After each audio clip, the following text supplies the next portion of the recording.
আসসালামু আলাইকুম। টেলিগ্রামে একটা পোল দিয়েছিলাম গোল্ড আপডেট লাগবে কিনা। সেখানে ইয়েস ভোট পড়ার কারণে ভিডিওটা মেক করতেছি। তো একটু ভালো করে খেয়াল করেন এবং নিজেরাও নিজেদের চার্টে এগুলাকে আঁকেন, এগুলাকে ফলো করেন। আশা করি প্রফিটেবল হবেন। আমরা যদি একটু চার্টে লক্ষ্য করি, গোল্ডে একটা রাইজিং ওয়েজ প্যাটার্ন ক্রিয়েট হয়েছে। তো সে হচ্ছে এই রাইজিং ওয়েজের ভিতরে ট্রেড করতেছে, আপ ডাউন আপ ডাউন।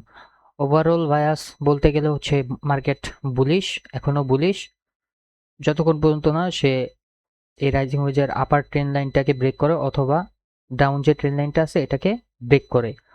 আর এই রাইজিং ওয়েজের ভিতরে এই রেডটা আপাতত সাপোর্ট হিসেবে কাজ করতেছে অ্যান্ড এই গ্রিনটাও সাপোর্ট হিসেবে কাজ করতেছে। তো এই সাপোর্ট থেকে হচ্ছে আপ মার্কেট আপ করে, দেন হচ্ছে আবার এই ট্রেন্ড লাইন থেকে যখন পড়ে তখন হচ্ছে এই লালটাকে সে সাপোর্ট ধরে আর কি। সো এটা কিভাবে প্লে করব? রাইজিং ওয়েজ প্যাটার্নটা সাধারণত 90% টাইম ডাউন সাইডে ফল করে। সো আমরা ডাউন সাইড কনফ্লুয়েন্সটা আগে এখানে আঁকি। তো টার্গেট সেট করার জন্য অনেকে এই একদম শুরু থেকে এখান থেকে লাস্ট পর্যন্ত হচ্ছে লাইন আঁকে, দেন হচ্ছে টার্গেট সেট করে। বাট আমি একটু সেভ করার জন্য আমি একটু ভিতর থেকে নেই আর কি। তো আমি এখান থেকে একটা লাইন আঁকবো, এই লাইনটাকে নিয়ে আমি এখানে বসাই দিলাম। ওকে, এক্স্যাক্টলি এটা কোথায় মুভ দিবে, এটা আগে আমরা দেখি। মার্কেট ভিতরে ট্রেড করতেছে।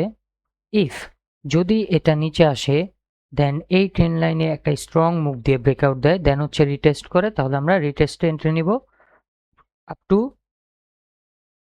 দিস। এখান পর্যন্ত আমরা তখন শর্ট করতে পারবো।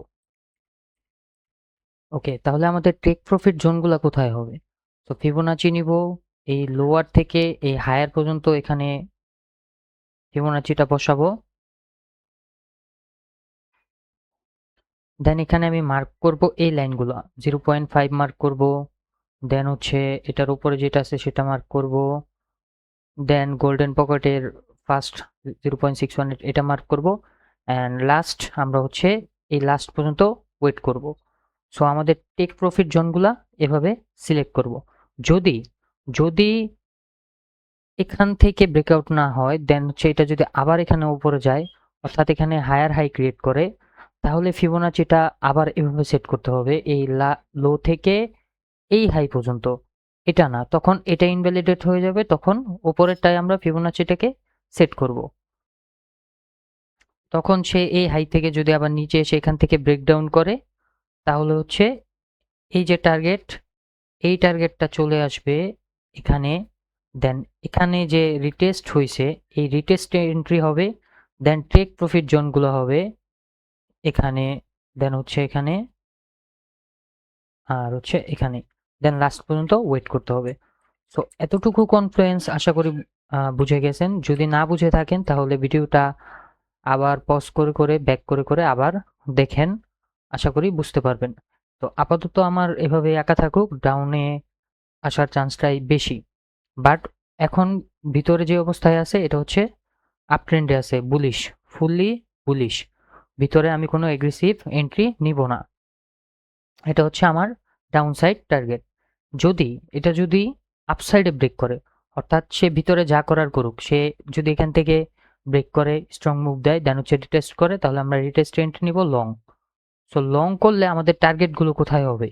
লং করলে আমাদের টার্গেটগুলো হবে হচ্ছে এই যে এই উইকের মাথায়, দেন হচ্ছে এই উইকের মাথায়, দেন হচ্ছে এই উইকের মাথায়, অ্যান্ড লাস্ট অফ অল আপনি এটার উপরে সেট করতে পারেন আপ টু দিস।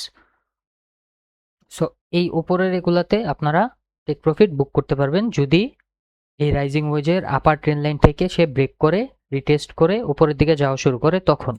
সো এই হচ্ছে ওভারঅল গোল্ডের একটা প্রেডিকশন। আপাতত ভিতরে অ্যাগ্রেসিভ কোনো এন্ট্রি আপনারা নেবেন না, যেহেতু স্পেসটাও শ্রিঙ্ক হয়ে আসতেছে। এখানে সে ট্রেড করুক, যেখান থেকে ব্রেকডাউন হয় সেখান থেকে আপনারা এন্ট্রি করবেন। আল্লাহ হাফেজ।